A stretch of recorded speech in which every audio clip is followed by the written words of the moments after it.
The breaking point. By the time I hit 20, I was convinced I had everything under control.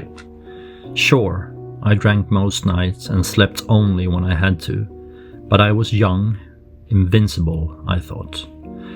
So when a group of friends invited me on a weekend ski trip, I jumped at the chance. Partying at sea level was great, but partying in a ski lodge? That sounded epic. We packed our gear and headed for the mountains, a motley crew of fellow bartenders and nightlife warriors, ready to conquer the slopes by day and the bars by night. And boy, did we. The first night was absolute mayhem. We turned the quiet ski resort into our personal nightclub. Shots of vodka to warm up from the cold, loud music, dancing in our socks on cabin floors, the works. I remember at one point standing outside in the snow at 3 a.m. in just a t-shirt, laughing uncontrollably at something stupid, feeling a rush of euphoria and freedom.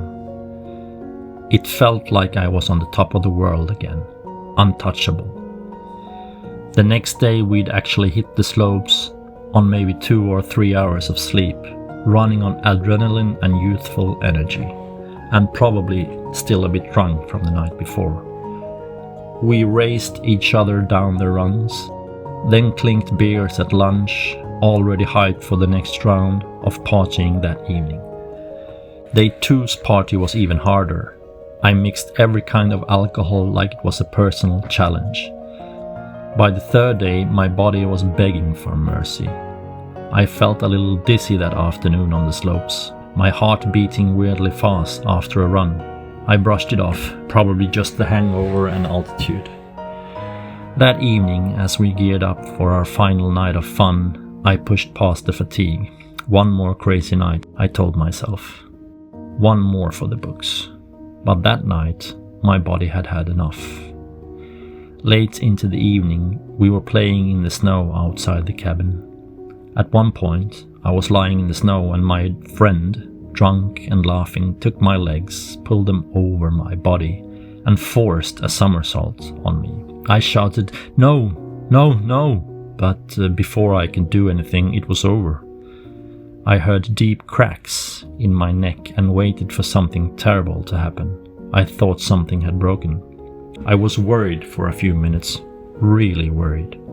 But as the sensation of something being really wrong started to fade, and just a lingering bad feeling stayed, and the shots kept coming, I shrugged it off and continued the party. An hour or two later, the cabin was quiet.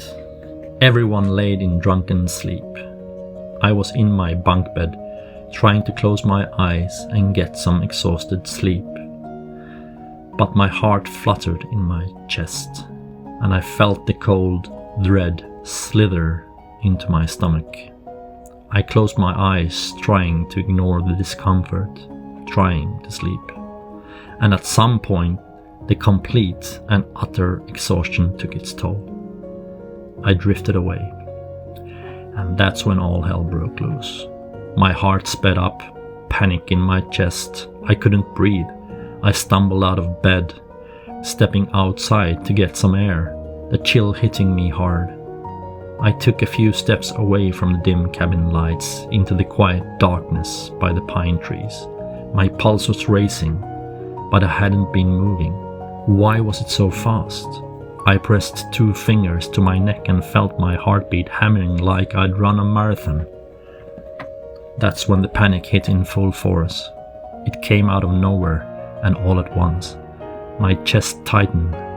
I swear I could feel it locking up as if a giant fist had clenched around my lung and heart. I tried to take a deep breath and couldn't. Suddenly I was gulping at the air, but nothing was getting through. Pure terror flooded my veins. My first thought was heart attack. This is a heart attack. My mind was screaming it. Why else would my chest hurt and my breathing stop? My legs turned into jelly and I dropped to my knees in the snow.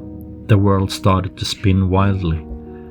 The tall dark silhouette of trees and the sky above began to tilt and blur. I remember my hands tingling and going numb, which only freaked me out more. My thoughts raced in 1,000 directions. Is this really happening? I'm too young to die. How do I make it stop? But I had no control. My body had hijacked me. I was dying. At least that's absolutely what I believed in the moment. I've never felt so certain of anything. This was death, or something close to it, and it was happening right now. I managed to crawl a few feet back towards the cabin lights, and somehow my friends noticed. I vaguely recall the chorus of voices. "Hey man, you okay? You don't look so good."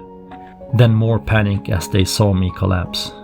Someone shouted to call an ambulance, another tried to pry my arms from my chest, where I'd instinctively clutched at the imagined pain. I couldn't respond.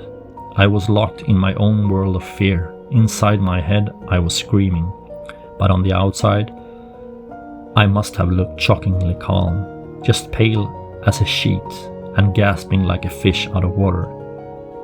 It's strange, the things you remember. One friend kept saying, "Breathe, just breathe." Another was holding my shoulder.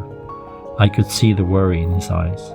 The night sky above was indifferent, stars glittering coldly. Waves of green aurora borealis pushing calmly like ripples in a pond. A complete contrast to me on the ground, fighting for air. I truly believed I was about to fade out of existence beneath those stars, embedded in a sea of pale green aurora. It felt like an eternity, but in reality, these episodes peak in minutes. Slowly, very slowly, my breathing started to return in shudders. The world steadied a bit. I wasn't dead, not tonight, but I was shaking to my core. They never called the ambulance.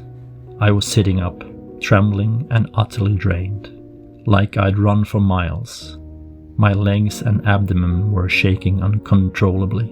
My heart was still thumping, but less erratic. My friends sat in silence, watching my body's reaction. Everyone scared. What had happened? Why? By then, I was just confused and scared, and embarrassed too, as the realization dawned that I might not be dying, that this might be something else. In the aftermath, back at the cabin, I lay in bed, wide awake whilst my body slept off the beer. Every time I started to drift off, I'd jolt awake, thinking it was happening again.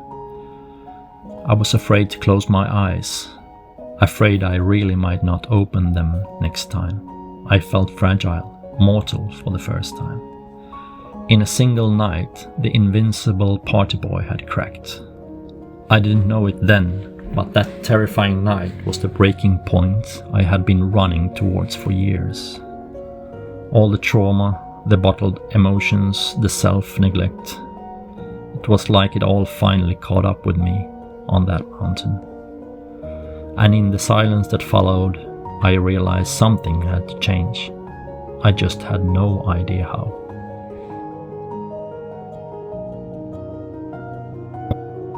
Hi, if this story meant something to you, if it helped pass the time or just made you feel a little less alone, consider subscribing.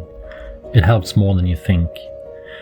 You're also welcome to share it or take a look at one of the books I've written. They carry many of the same themes: life, struggle, the search for meaning. I'll keep posting as long as I can. And yes, some episodes might be rough around the edges, the sound, the pacing, even the voice, but that's the point. I'm not aiming for perfection, just honesty. Life's not polished, neither is this. Take care of yourselves, and if you're doing fine, look around. Someone near you might need a little care. Thanks for listening and for being here.